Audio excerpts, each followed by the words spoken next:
Free will, of course, means that you're allowed to have any thought you wish. And you're also allowed to develop any desire you wish. And you're allowed to have any passion you wish. Now, if you can think about it from a point of view of a pristine soul,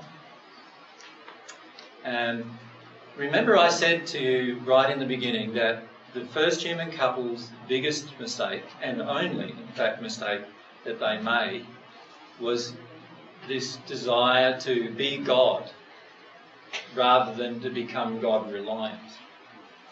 In the process of this desire to be God, they detuned or they disconnected from God. They committed what you would say was the greatest sin. I talked about this in the first century a lot, called the sin of the Holy Spirit. You've heard of that? And what that is a denial of God's love. So God's love being offered to you, and because, for whatever reason, you decide to not accept it. Now, remember the first human couple were in a state of perfection. Being in a state of perfection, they didn't have any emotional injuries determining whether they accepted God's love or not. All they had was their free will. They were allowed to accept it or they were allowed to reject it. And what happened is they allowed a desire within themselves to develop. The desire to be like God, but to be like God without God. And that desire developed more and more and more until it, and like every desire that develops out of harmony with love, it gives birth to what I would call sin or disharmony with love, actions that are disharmonious with love. And so they made the choice, a free will choice, to step away from God. Now in that free will choice, they created a fragmentation between themselves and God. So, inside of their soul, and there's another factor in that makes all this. Remember, the soul at the point of this stage, before incarnation, is pristine. When it incarnates, in the first human couple case, it incarnated in a pristine state, right? So we've got the male and female split, and you've got the two bodies attached to each part of the soul. The two bodies being the spirit body and the material body. Now what happens is that this soul, God has put in instinctually one particular thing that is a huge thing, in fact, and that is the instinct of love. The instinct of natural love is what He placed inside of each of you. Now, whenever you break a natural love principle, there is a knowing inside of the soul that that is actually occurring while you're doing it. But most often what we try to do is detune from it, detune from the fact that we're doing it. In other words, we go along, do something, but we're detuned from the fact that we've just harmed our own soul. Does that make sense? And because we detune from harm to our own soul, we also make the next step, which is detuning from the harm of when we harm other souls. Can you see? Yep. Now, once you start getting into that state where you've detuned from your own soul, through choice, and you've detuned from the harm towards other souls, whether it's you doing it or other people doing it, that gives birth to many, many very destroying things when it comes to life here on earth. And that's what's given birth from thereafter to the most of the so-called sin that we see, or the disharmony with love that we see on the earth today. And what we need to do is make the choice to undo that process. The choice is inside of you to undo that process. Nobody else can undo that process for you. So there is no, sacrifice that I've done for you that will help you undo that. Right? You need to undo that within yourself. What I'm telling you, though, is that you have two ways of undoing that. One way is to follow the natural love path, which is developing yourself in natural love. And one way is to develop yourself in a combination of natural love and divine love. That's the other way. The divine love way is faster than the natural love way. The divine love way is infinite, whereas the natural love way stops at the sixth sphere, or stops when you become perfect again. In other words, without those emotional damages that have created you to do the acts that you might have done or chosen to do here on earth.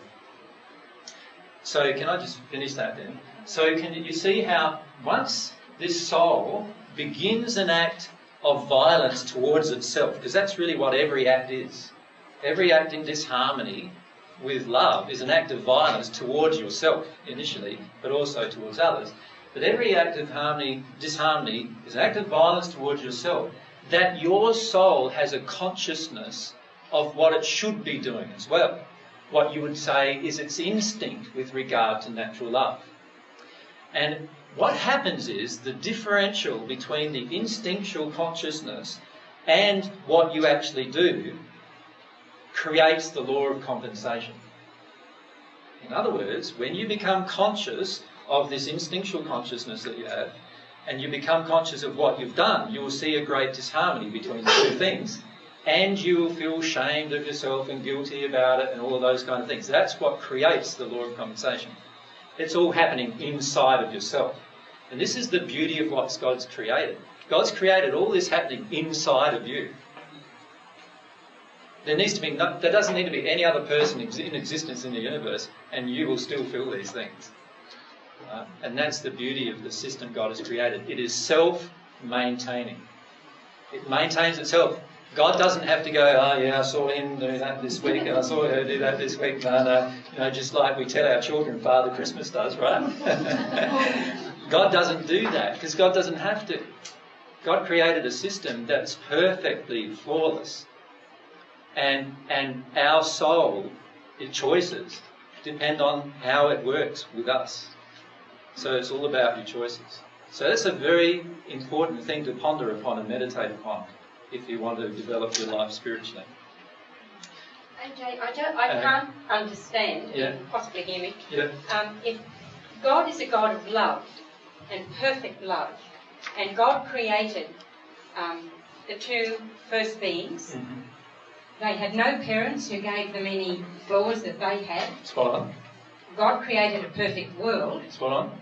How could they possibly have something within them that conflicted with God's perfect love? This is a major mistake that most people make with regard to the free will choices. The truth is that your choice to be at one with God is not based upon your emotional injuries. So I'll say that again. But if God created them, He would have created perfect beings. But what's your definition of perfect? Like God. Yeah, in this God's image. This is the major mistake that most people make with regard to the incarnation of the soul. Here's the soul. The soul incarnates. The soul was created in the image of God, but it only has natural love instinctively in it. It does not have divine love at that point. It has the opportunity to choose to receive divine love. In other words, it has the opportunity to choose to enter a personal relationship with God. Right? It has natural love as an instinctual quality built in. Every single soul has that. So what you're assuming is that perfection in natural love is the same as perfection in divine love, and that's not the case. The only perfect being in the universe is God herself. Right? If you think of God as infinitely perfect, then where are we? We are always working towards more perfection, are we not? Can you see that? So how can we ever say that we are perfect? We can't, can we? Because we're progressing towards this infinite perfection that God is. And so we often make this mistake in then believing that we're infinitely perfect, which of course we can't be unless we progress in divine love, and that is a choice. Right? So the truth is that actually the natural love was in this soul, and when they incarnated, Amon and Aman, the first human couple, the female I am and the male I am, when they first incarnated, they were perfect in their display of natural love. But they still had free will. They could still choose to do whatever they desired and whatever they wished. And when you talk to the both of them, and many of you will have an opportunity at some point in your lives to talk to Amon and Aman, you will start hearing from them what emotions in them began to be developed. And this is something most people don't understand about desire. Desire grows. desire is fed by you. Like, so you know how you can meet somebody and not feel anything for them at all, right? And then the next week you can meet them again and actually have a bit of a feeling for them, can't you? And then a week later you feel a bit stronger for them. And maybe a few weeks later you're even starting to feel quite romantic about the person, right? Maybe. Even though right at the beginning you didn't have that. Now, how did that happen? It happened by you nurturing your desire. And it grew. Now, this is the same as your relationship with God. This is how you grow in your relationship with God. You need to nurture your desire.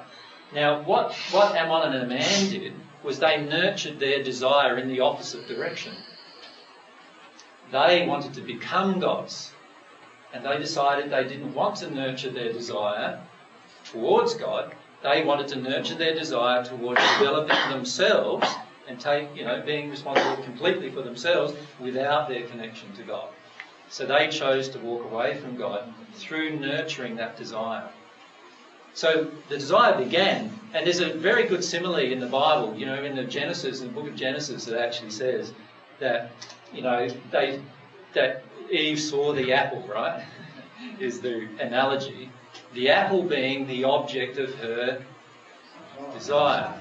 But the reality is, both Amon and Aman saw the apple, and if we could use the term apple, the apple was their object of desire, and they grew in their desire for that object to such a point, and the object, by the way, was to be gods themselves, and they grew in that desire to such a point that they walked away from God and from God's truth. They regretted it, even while they were on earth. But they didn't know how to walk back after that point. And they only found out after I'd become at one with God how to walk back towards God.